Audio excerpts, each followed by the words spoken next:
are thinking more deeply and more broadly, looking at it as it actually is, and are beginning to see it more in the international context and the relation that it has with the African struggle, a human rights struggle, or the struggle for human rights. And as such, we can then take it into the United Nations. Bring about the freedom of these people by any means necessary. Peace, family. This is Tierney Cherie. I am the Steering Committee Chair of We Charge Colonialism. WCC, we're an organization that is pushing for the decolonization of African communities in the United States. And because of that, we look to solutions that do not just do reforms, but ultimately dismantle the system of oppression that has held our people back for centuries and centuries and centuries. And now I'm going to talk about today what is going on essentially with these police brutality instances and what our reaction should be. There's a very famous quote by Maya Angelou. She says, if someone shows you who they are, you have to believe them. And my question to my people is, how much more do we have to see from America telling us who she is, telling us what she does, telling us how the system operates before we actually believe it? Now, a lot of us, we admit that we believe it, meaning that a lot of us outwardly, we state that we do not believe that police brutality is going to be eradicated by these protests. We do not believe that a peaceful protest, if anything, that does not stand a threat to the capitalist colonial system is not going to affect real change. But some of us are still in the dark. Some of us are still trying to grapple with this whole thing and trying to figure out ways and solutions that can still allow the system to function as the system has functioned, while also allow for our people to be safe while the system is functioning. But when you understand how the system is set up, you understand that police brutality is not a thing in itself. It's not a cause. I say this over and over again. Police brutality is a symptom of the overall system. You don't have a system that takes a people and decides that those people are only going to be able to achieve this. And we are going to only allow some people to go outside of this, but ultimately the mass of the people, we have to keep them below this mark. And because of that, you have a lot of those people who are in poverty, a lot of those people who are in circumstances that are dire, and the system has to react to keep those people down here. How does the system react to keeping those people down here, especially whenever their actions have consequences that go outside of the society that it was supposed to stay in? It's supposed to stay in a black society. Well, the system reacts by violence. The system has always reacted by violence. There's never been a time in American history where black people have not been subjected to violence. And so when we understand that police brutality, first of all, it's not something unique to America. In fact, anytime that you see a society that practices mass oppression of black people, it's not a coincidence that those same societies are known for societies where police brutality is rampant. For example, Brazil, you hear about a lot of police brutality against Africans in Brazil. South Africa, you hear about a lot of police brutality about South Africans in South Africa. Why is it that case? Because the society is trying to ensure that these people do not enjoy the riches that they are enjoying on the backs of the people, that those people can only stay down here, and we're going to do everything that we can to ensure that these people down here, number one, cannot come up here, but number two, that the circumstances that they're dealing with because they're down here do not affect us in the dominant society. So that's what we're dealing with. This is nothing new, and a lot of our people, we are still trying to grapple with this. How am I supposed to live in America like this? What about my black son? What about my black daughter? What about the people who have come before us? What about what they would think? You know, a lot of us are still trying to grapple with this reality as if there's ever been a different reality in this country. So it's time to stop pretending. And that's really the message of this video. It's time to stop pretending. A lot of us are pretending that if we keep going on with things the way that they are, that it's going to have some benefit at the end, instead of considering the fact that if we keep going with things where they are, and the way I mean is that we still keep going with this methodology of dealing with police attacks on black people, of we wait for something to happen, and once it happens, we all react and we all get mad and we all go out and protest, and a lot of the protest gets co-opted by outside white movements, right? But we all go out and protest, and we allow our people to be displayed on TV and have these talking points and become news pundits and all these things, and this is what happens, and then things die out, and then after a while the same thing happens again. It's just a cycle. We're not considering the fact that over time, that cycle keeps repeating itself. What is being reinforced inside of your mind as the colonized subject is that nothing's going to change. That this is what it is, that we can protest and protest and protest, but the system is not going to change. But the question that's not being asked is the methodology of protest actually efficient? Is it actually going to effectively dismantle a colonist state? And common sense says that going out waiting for one of our brothers and sisters to be killed, and going out and wrecking stuff and peaceful protests or nonviolent protests or violent protests, regardless of which one you do, it might cause a reaction in the society, but the reaction is not going to dismantle the system. And what we see happening instead is that the system right now has been revamping.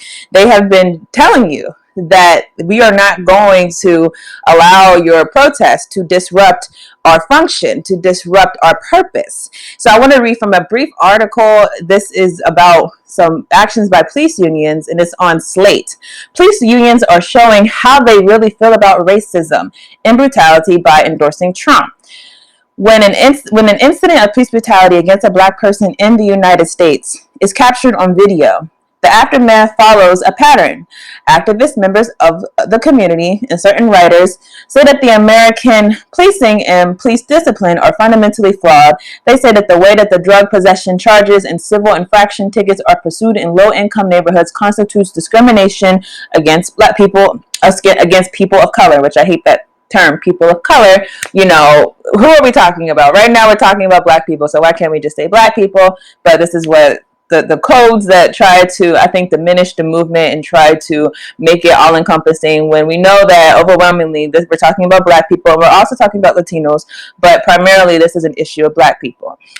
Sometimes they discover evidence of explicit racism on the part of officers who've been accused of brutality, which they say is evidence of a rotten system. In response, elected officials, police chiefs, and certain other writers say that most police officers are decent people doing a tough job to the best ability.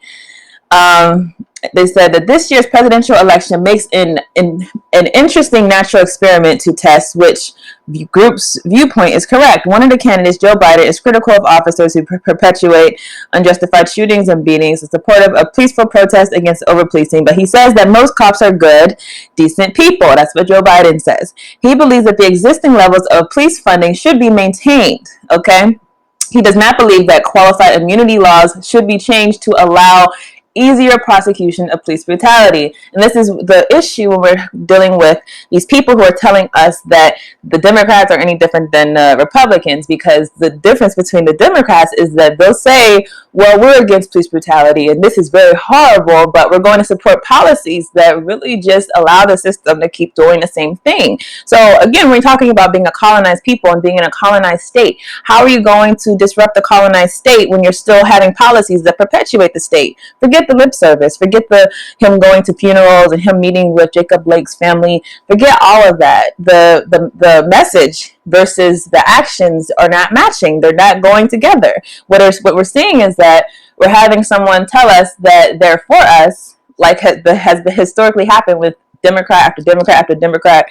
They're for us, but they support policies that do not do anything to change our reality. So if your policies do not change our reality, you're not really for us. You're really for the system. You're really for the maintenance of the system, no matter how much they try to tell you otherwise. One of his most significant achievements as senators was the 1994 crime bill, which provided federal funding for hiring new officers. He served in a presidential administration that, by the standards of presidential administrations, was exceptionally clean and law-abiding. The other one is Trump, who has a history of making racist comments about non-white people. A number of those comments indicate a belief that predominantly Black and Latino countries and communities are intrinsically undesirable places to live. He was accused by the Nixon administration of systematically discriminating against Black tenants as a landlord. That's pretty bad when Nixon's administration says this. As a private citizen, he fraternized with mafia figures, working closely with a convicted drug trafficker, convicted racketeer, and sold apartments in an impulsive number of organized crime to impose a number of organized crime leaders. He made supportive comments about a white supremacist rally, hired white nationalists in his administration, and defended a white member of the militia who shot 3 protesters in Kenosha, Wisconsin. 2 of the most notable chapters of his presidential public life involved him making false accusations against black people. He encouraged police officers to smash suspects' head against the sides of their cars, which is illegal. A number of his political advisors and associates have been convicted of crimes. So which side are the police on? Do they favor the candidate who believes law enforcement basically means well as long as it keeps working to root out the bad apples in policing departments, or the candidate with a record of supporting criminal behavior, extrajudicial violence, and racism and celebrating these bad apples? The country's largest municipal police union, the Police Benevolent Association of the City of New York, picked the latter candidate. Its leader, Patrick Lynch. He spoke at the Republican convention on Friday, and the largest national police organization, the Fraternal Order of Police, announced that it was endorsing Trump on behalf of 355,000 members as well. Police said that they want members of the minority communities to believe that officers patrolling the neighborhoods are motivated by upholding the principle. By the principle of upholding the law, and that they do not, as a general rule, hold or condone racist beliefs. Those police also keep choosing to endorse Trump. In his convention remarks, which is broadcast live, Lynch said that he and other officers cannot afford to have someone like Biden in office. What does it say about American policing if that's actually true? Now, of course, as the article references, Biden versus Trump, one talks a good game but doesn't do anything to actually affect change, and the other one is very clear on what he is. He's clear.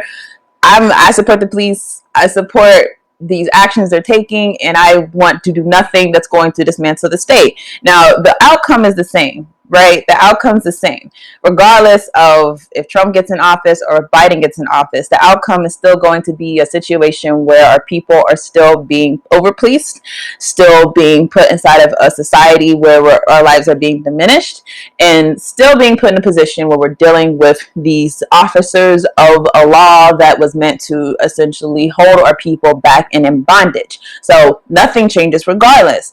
But the system does reinforce itself, and the system does at times show aggression at the idea of people challenging the system. And it's interesting that the police unions, this is the largest police union, right? And we're told that these police overwhelmingly do not support the type of conduct that is being conducted inside of these killings, but then the police union decides that they want to essentially back Trump, who is the loud racist, right? He's the one who openly supports racism, versus Biden's, meaning that they're not even trying to keep up the image or the persona that they do not support the carrying on of racist policies in America. Now, why am I saying all this to say? The system is going to continue to reinforce itself. If you're not talking about dismantling the system, then you're not talking. It doesn't matter whether the system reinforces itself under a Democrat or reinforces itself under a Republican. The system is still intact. All of these people who want to rally without talking about how to change the system are rallying to cause your emotions to get stirred up. They're rallying to have a moment, but they're not rallying to affect real change. As much as I definitely don't want to diminish my brother, I have a real problem with activists like Benjamin Crump, whose methodology is to wait until something happens, and kind of like when there's a press conference going on, he hops on stage and is with the families and all that stuff. And I'm not saying he doesn't do anything behind the scenes, but I'm saying the logistics of the fact that every time I see you is every single time that one of us is already killed, and that there's a photo op, and I don't see you as loud, putting as much energy or putting as much emphasis on the overall system whenever there's not a photo op going on. That's concerning, because this idea that we should keep reacting to the system from a position of victimhood instead of reacting to the system from a position of power, that's the reaction that's going to continue to perpetuate the system and to continue to diminish our belief that we can actually change the system. Let's be honest, now that we see Benjamin Crump, do we look at him and say, Is this something that's going to do something, or is it more like a time of mourning? To me, when I see him on stage with the family, it's like a time of mourning. Damn, the system did it again. Damn, police brutality again. Damn, we're dead again. Damn, our people got killed again. It's not a time of militancy. It's not a time to organize. I don't feel a call to organize, to get in organizations that can actually attack the system. I don't hear people talking that way. I hear people mourning. And that's very telling of the fact that these activists who wait for something to happen before they have a real call to action, they're not going to do anything to disrupt the system. So I'm saying all this to say, to my people, America has showed us repeatedly what she is. And it's time for us to believe America. Now, what happens when we believe America? What happens when we believe America is we stop waiting for these individual instances to happen. And we realize that we have to become an organized people to deal with a system that is put in place to ensure that our people remain powerless. But the best thing to do is not to wait and to stir your emotions up and to deplete your sense of hope, because understand, hopelessness is what's being reinforced instead of change. Because once again, it's going to happen. It happened with George Floyd. I said it was going to happen. Some people didn't like that I said that, but I didn't see this protest going anywhere. Here we are again, James Blake. Here we are again. The brothers who were just killed, or we just found out, Daniel Prude and Dion K. We just found out about their murders. Here we are again, once again. Same position. Breonna Taylor, same position. Ahmaud Arbery, same position. Here we are again. What is our reaction going to be? Are we going to allow for the system to continue to do things to us in the same manner? Or are we going to get outside of the national medias, how they allow us to respond? And are we going to respond within our communities by having intelligent dialogue about what should be done and what can be done? That is what we should be doing. So again, America showed you who she is. It's time for you to believe her, and it's time for you to organize accordingly. So that's all I have for this video. If you want to learn more about WCC, you can go to We Trust Colonialism at wetrustcolonialism.org, and you can also go to our email if you have any questions, wetrustcolonialism@gmail.com. If you want to become a member, you can also sign up on our website. That's all I have. I will see you guys in the next video.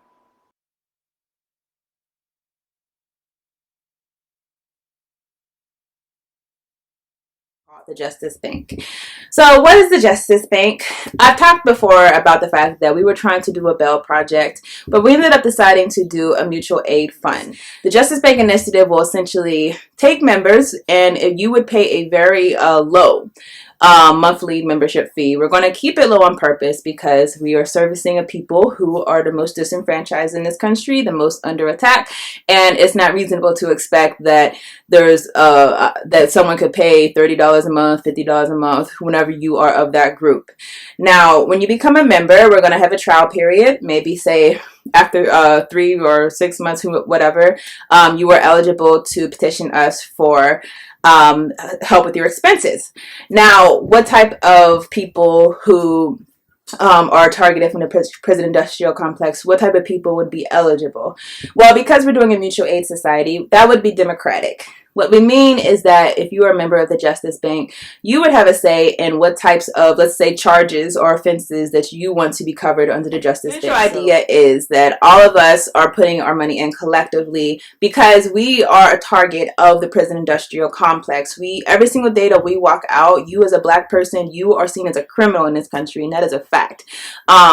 And we want to offer a type of protection for our people, and almost like an insurance policy, honestly, that if you do have some type of run-in with the law, if you do have a charge, a criminal charge, that you can count on a mutual aid society to help you and assist you with those types of charges. Nowhere in the world incarcerates as much as we do. We've seen extremely high rates of exposure to the criminal justice system for African American men with very low levels of schooling. So if we think about Black men who were born in the late 1970s and who are growing up through the American prison boom of the 1980s and the 1990s, the chances that they're going to serve time in state or federal prison if they dropped out of high school is about 70%. So going to prison for that group of Black men with very low levels of schooling, that's become a normal life event. And that's really only happened in the last 10 years. we're at this point now where there's about 1.2 million African American children with a parent who's incarcerated. That's about 1 in 9.